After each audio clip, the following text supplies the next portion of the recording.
G'day, I'm Greg and welcome to the shed. We're doing something a little interesting today. We're straightening out this bent piece of SHS. I've already put a heat on it a couple of times, and when it's cooled down it's not quite where I want it. We're still a couple of mil hollow in the guts here.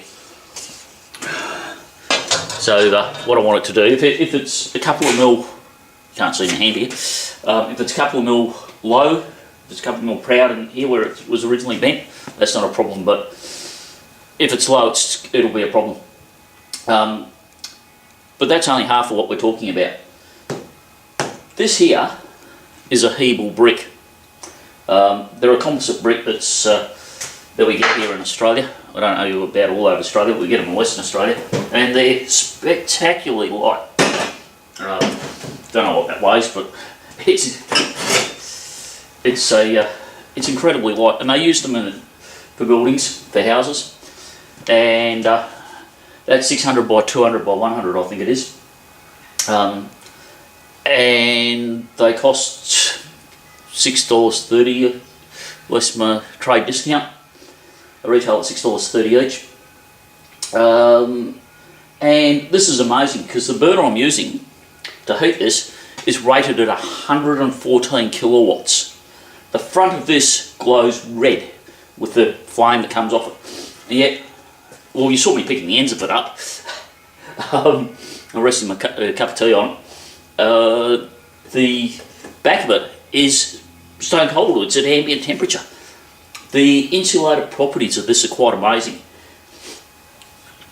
And what I was after, the reason that I bought these, is I wanted a cheap material for my forge, the one that I haven't built yet. And I wanted, it's a forge, it's a kiln, it's a multi-purpose thing that I need, because I need to be able to heat metal up and get it properly hot for heat treatment and that type of stuff, and it just needed to be cheap, light, well insulated, but I'm not using it for, I'm using it as a forge, I'm not using it as a furnace, so I can get away with a bit more than what you normally would, because it's not going to be getting spectacularly hot. So what we're going to do, when I get myself organised, is we'll put the clamp on up here out of shot.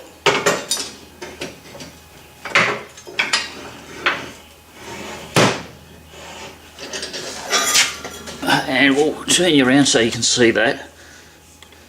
So we've got a clamp up here. We've got a couple of packers down there. I've deliberately got the light down a bit. Also light down, I've got the lights turned off in here at the moment, deliberately. I've got a couple of packers under here at midpoint, and then I've got two more clamps down the end here, or midpoint, where I want to bend it, and then I've got two more clamps down here because I don't think one is adequate, because there's quite a bit of leverage when you look at the distance there to there to there to there, even though I'm applying a fair bit of heat. So what we'll do is we'll put a bit of heat on this and you'll get an idea of how good these Hebel blocks really are, because there's quite a bit of flammable material over this side of the bench, just so the safety people, we've got something to write in about.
So I'm sort of guesstimating a little bit what the spring in this is going to be.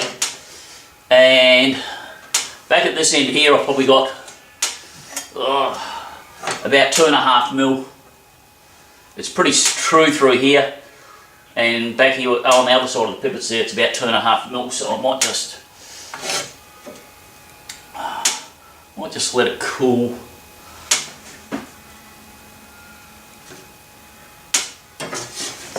Yeah, that'll be near enough for the moment. We'll let that cool. But interestingly enough, look at how I can put my hand on the top of that. The back of it's just cool, the top of it, the end. That there's, well, my hand's on that. Right, you saw how it's getting a bit.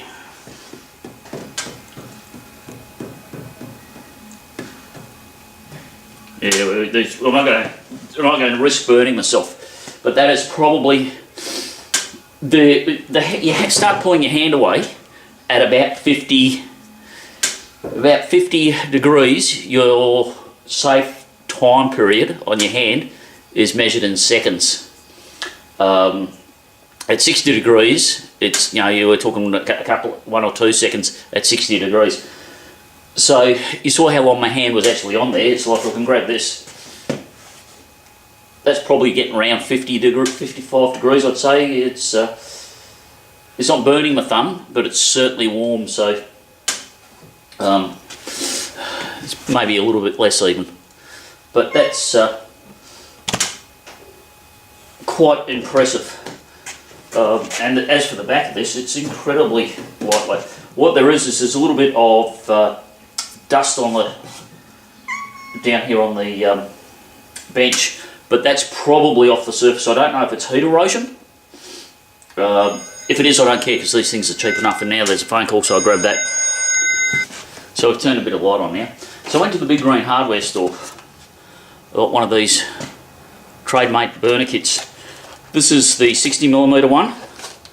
It is rated at 100 net effect 114 kilowatts. Gas consumption at 4 bar, 8,250 grams an hour. So I was running it at 2 bars, so we're running about half of that. So if we know half gas, half pressure, half flow, that gives us 2 bars, so that's about 4 and 1/8, 4,125. So it's roughly half, so we're probably making about 70 kilowatts there. 70, 75 kilowatts, something like that. This is just the extension tube. So this piece here is that. 2 metres of orange gas hose with fittings. And Trade-Mate do their own gas regulator, but they're $90 odd. So what I did was I went for the Sigworld one, the CIG one. This one's actually for the LPG oxygen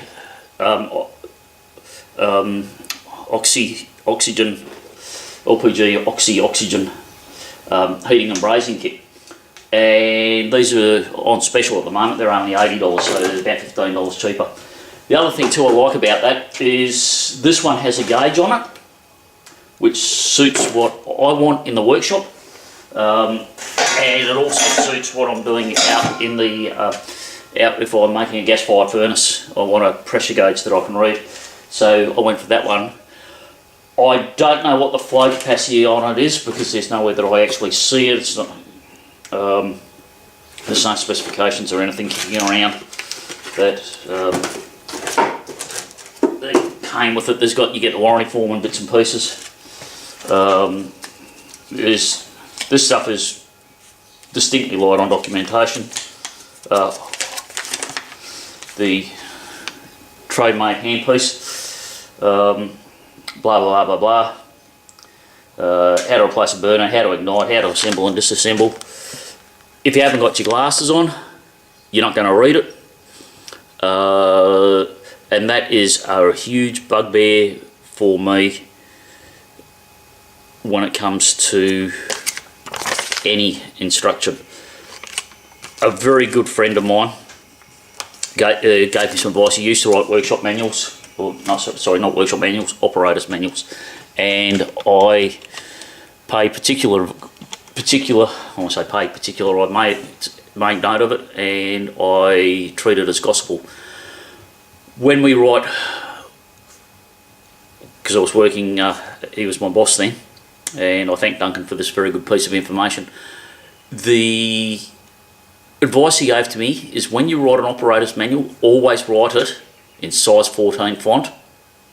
Never ever anything less than size 12, but preferably size 14. Because most people, when they are reading it, won't have their glasses on. Particularly if you're in the agricultural industry, which we were working in at that point in time, you can read size 14 font without your glasses on. People who can read size 8 font without glasses on can read size 14. People who can read size 14 font without their glasses on cannot necessarily read a size 8 or a size 10 font. In my opinion, anyone who writes an instruction sheet in font that small is criminally negligent. That is my personal opinion.